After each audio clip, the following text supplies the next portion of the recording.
Now here with reaction is the host of Levin TV at CRTV Network.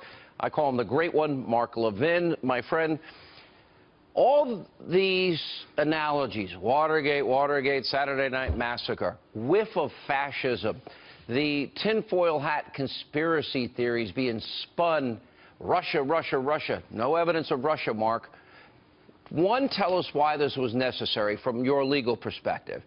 Two, how this hypocrisy and these conspiracies are actually really dangerous. First of all, the president didn't order an end to the Russia investigation, now did he?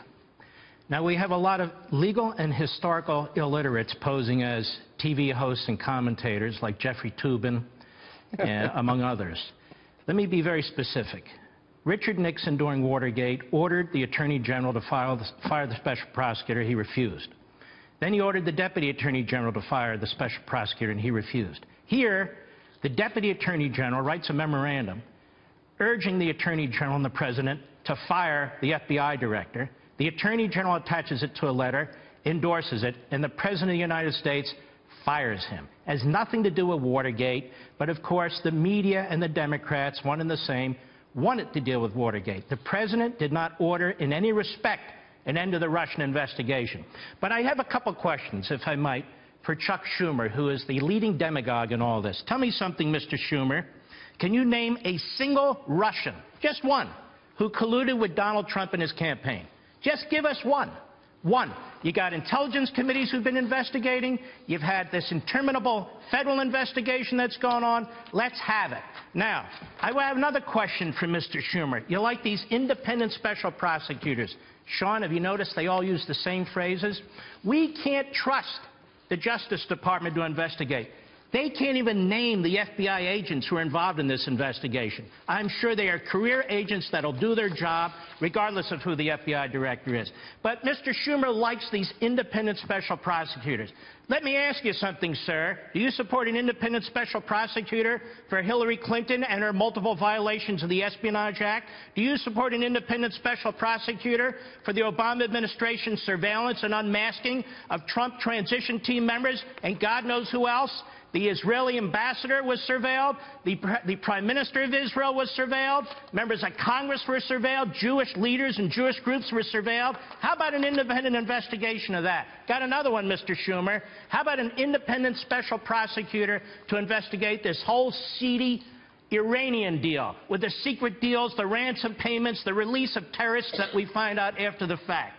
Let me tell you what's going on here, Sean. The President of the United States followed the Constitution, followed the law, and followed the advice of a Deputy Attorney General who won 94-6 his confirmation on April 25th. That means almost every single Democrat voted for him. You want to know why? The guy doesn't have a political bone in his body. He's worked for Bill Clinton. He's worked for George Bush. He is a career public integrity prosecutor, a criminal prosecutor. He's been an assistant U.S. attorney and a U.S. attorney. And Sean, the two big left-wing senators from Maryland went to his confirmation hearing, introduced him, and urged the committee to support him for Deputy Attorney General. This man comes into the Justice Department. He hears what Schumer has said. He hears what Clinton has said, and he has seen with his own eyes what Comey did.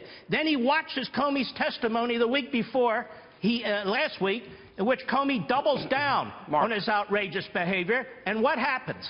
He writes a memo to the Attorney General and says, Mr. Attorney General, this director of the FBI, I have to deal with him. He's my direct report. I don't trust him. He needs to go. And the President of the United States, in the end, did exactly the right thing. He did what Barack Obama didn't have the courage to do, which is to remove an FBI director that didn't have the temperament to be an FBI director. Well said. Let's talk about this from the legal point of view. And you studied the Constitution your entire life. You were Ed Meese's chief of staff when he was the Attorney General of the United States. When we talk about, Mark, equal justice under the law, when we talk about a two-tier justice system, it is overwhelming and incontrovertible, the evidence that Hillary Clinton violated numerous laws, committed numerous felonies, and that's just on the email server scandal. The Uranium One deal in which you mentioned, the Clinton Foundation, she signed off 20% of America's uranium going to Vladimir Putin. Now, there's a Russian conspiracy. And then, of course, General Flynn. The one law we know was broken was when this man was, okay, incidentally surveilled, but then unmasked, and then the surveillance leaked, and his entire reputation destroyed. That's a felony under the Espionage Act.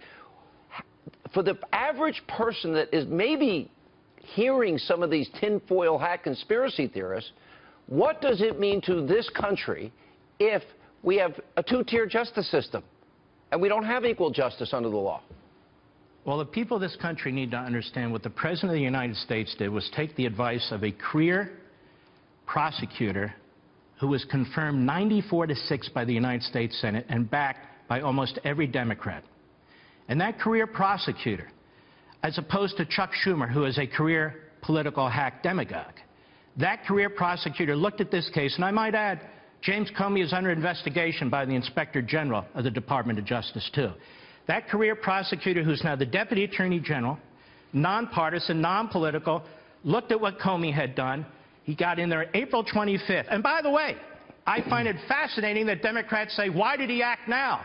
The same Democrats who have stonewalled the confirmation of almost all of the president's cabinet selections, let alone his second-tier cabinet selections, finally this outstanding choice for Deputy Attorney General is confirmed 2 weeks ago. And then he looks at this situation and he says, this man needs to be removed. The answer is the president followed the Constitution, and Chuck Schumer is undermining the Constitution. All right, Mark, rare appearance. I ask all of Mark's fans to tell Mark, to come on the show more often. We love having you. Thank you, sir.